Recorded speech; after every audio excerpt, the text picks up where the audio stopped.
Juno kizigenza ibi bintu bikunda kugaruka mu majwi y'abantu kenshi cyane bitewe n'utuntu aba yikoreye tw'utu make up se, inzara yazisize, iminwa nayo sinzi ukuntu ajya bigira, ugasanga benshi bari kumwita ko yaba ari ipede cyangwa se umwe mu baryamana nabo bahuje ibitsina.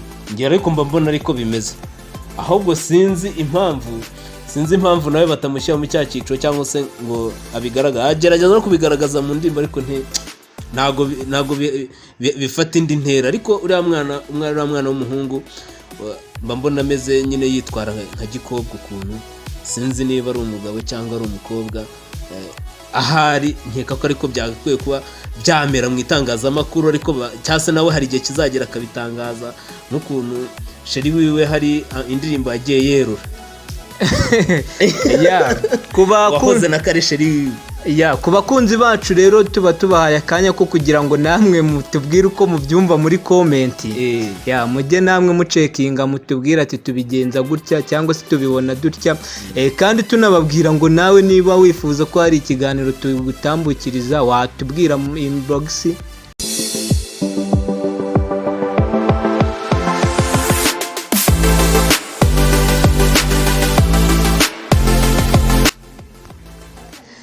Bakunzi ba F1 TV, uyu munsi tugiye kugaruka mu kiganiro tubafite amakuru atariho ivumbi ku bijyanye n'umuhanzi wacu tugiye kubagezaho kuri uno munsi wa none. Tubabwira amavu n'amavuko yiwe, tubabwire byinshi cyane ukuntu yazamutse mu muziki nyarwanda kuri uno munsi wa none, akaba yicara we akabireba bikamutangaza ukuntu ari icyamamare mu gihugu cy'u Rwanda ndetse no hanze, kandi yagakwiriye kuba akiri hahandi aho yacurangaga akoraga indirimbo agakora muzika akaziyumvira we na bagenzi biwe na famiye yiwe, ariko kuri uno munsi wa none bikaba ari ibitangaza. Niyo pi ikaze mu kiganiro. Asante sana.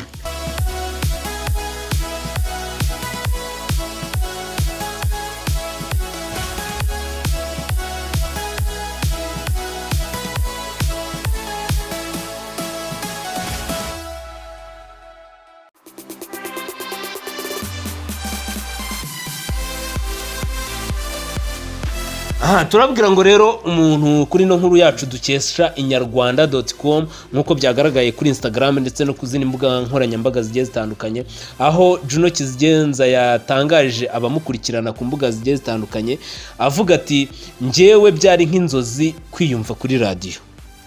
Niyo pi uyu musore ubundi umubona ute? Umusore uko tumubona n'ubundi ntekereza ko ntajya kure yuko abandi bamubona. Ni umusore ufite ahazaza heza ndetse ufite ibikorwa byiza kandi bigaragarira amaso ya buri wese. Ni umusore umeze neza muri iyi minsi cyane ko afite n'indirimbo nyinshi yagiye akora cyane muri iriya album duherutse kumva ye yashyize hanze bita Yaraje.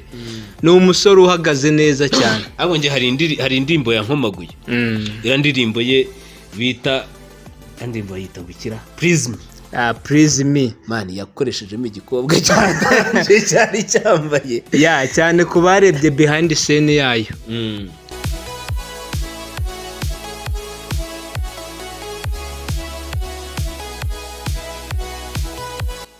Uribaza rero ngo uyu muntu Juno kizigenza cyangwa se uyu muhanzi nyarwanda Juno kizigenza ni muntu ki, cyangwa se yatangiye umuziki ryari by'umwihariko kugira ngo avuge ngo njye mfukasinze ku muziki? Ubundi yajyaga akora indirimbo akajya muri studio akarikodinga, amara kurikodinga nkuko yabyitangarije akagenda akazumva we na famiye yiwe ndetse n'inshuti ziwe, ariko intumbero yiwe yari ukuziyumva basi aciye kuri radio cyangwa se muri itangazamakuru rigiye ritandukanye.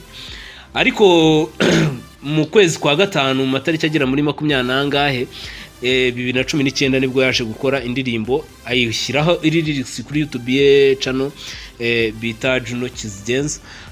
Ayishyiraho, amaje kwishyiraho nyuma yahita akorana na video yagize abarenga 910.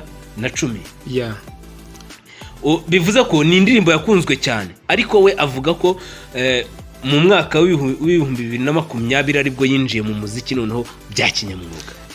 Ku bari batazi iyo ndirimbo yabanje gukora muri ibyo bihe bya 2019 ni indirimbo bita Mafomira indirimbo yabiciye bigacika nabyo ahantu hose wasangaga bari kuyikina ari indirimbo iryoshye kandi yari iri hiti kugeza na n'ubu ikaba ikiri mu matwi y'abanyarwanda.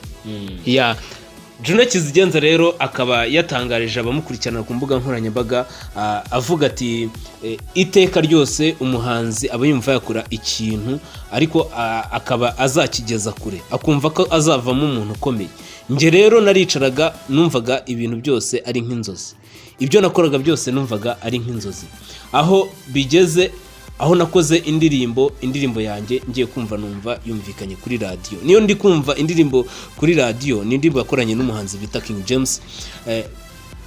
Ati ngewe numva ibineza neza binsaze, nakibuka aho najyaga nicara nkiyumva nkavuga ati Imana igira neza. Uyu muhanzi uko bikurikije ni indoto za buri muhanzi wese agomba nyine aba afite. Rero muribaza muti se uyu muhanzi kugira ngo agere ku rwego rwo gukorana indirimbo na King James, kandi muzi ko King James ni umunyabirwi, ni umuhanzi wazamutse kera ndetse tuzi nk'umushoramari muri iyi minsi, uribaza ngo Juno Kizigenza yamufatishije ute, yaje kugera kuri urwo rwego gute? Ni ukuvuga ngo buriya bajya bavuga ngo iyo ushaka kugira aho ugera ushobora kugira cya mbere amafaranga, icya kabiri talent, icya gatatu umuntu ugufata akaboko. Juno Kizigenza arafite talent ariko anagira umuntu umufata akaboko.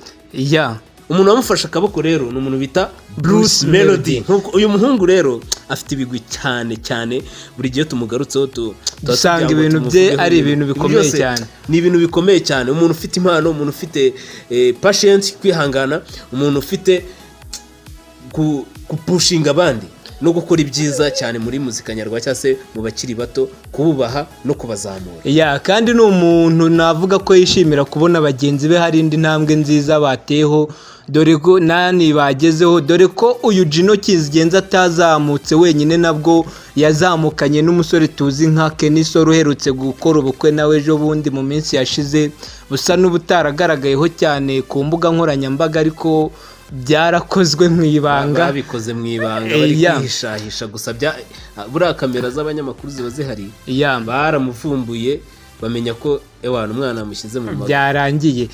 Uyu musore rero Kenisoro ubwo nawe ari mu bazamukanye na Juno Kizigenza, ariko ari Bruce Melody ubafashe, twakwita ko ari wowe wabamanagingaga, ndetse usibye no kubamanaginga gusa, buryo hari igihe umuntu akumanaginze ariko mu bintu ufite inyungu cyangwa se akakumanaginga mu byo ufite. Ariko Bruce Melody we yarabafashe abakura hasi arabazamura, akaba ari naho uyu Juno Kizigenza yaba yarazamukiye akagera ku rwego rwo kuba yakorana na ba King James ndetse n'ibindi byamamare tuzi.